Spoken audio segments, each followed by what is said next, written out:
Prepositions म्हणजे शब्दयोगी अवयवी. Read and translate the following phrase. पुढील शब्दसमूहाचा आणि त्यांचे मराठीत भाषांतर करा.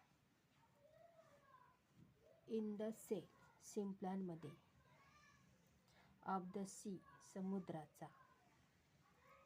टू द मून, चंद्राकडे. इन टू द सेल, शिंपल्यांच्या आतमध्ये. आउट ऑफ द क्रॉफ्ट, छोट्या शेतमाळ्याच्या बाहेर.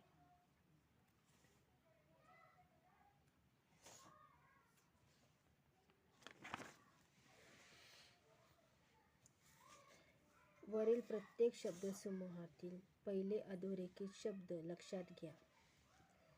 नामापूर्वी किंवा सर्वनामापूर्वी वापरलेल्या ठिकाण, दिशा, वेळ इत्यादी दाखवणाऱ्या शब्दांना किंवा शब्दगटांना प्रेपोजिशन्स, शब्दयोगी अवयव म्हणतात. पुढील प्रेपोजिशन वापरून प्रत्येकी 2 शब्दसमूह लिहा. तुम्ही लिहिलेल्या शब्दसमूहांचे मराठीत भाषांतर करा. इन द फील्ड, शेतात. इन माय बॅग, माझ्या थैलीत.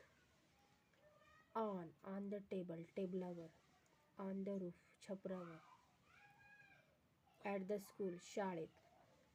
ॲट 5 o'clock, 5 वाजता. ऑफ द ब्रँच, फांदीचा. ऑफ द बॉडी, शरीराचा. फ्रॉम माय हाऊस, माझ्या घरापासून. फ्रॉम एप्रिल, एप्रिलपासून. टू द शॉप, दुकानाकडे. टू हर हाऊस, तिच्या घराकडे. इन टू द जंगल, जंगलामध्ये. इन टू द वेल, विहिरीच्या आतमध्ये. आउट ऑफ द क्लास, वर्गाबाहेर. आउट ऑफ वॉटर, पाण्याच्या बाहेर.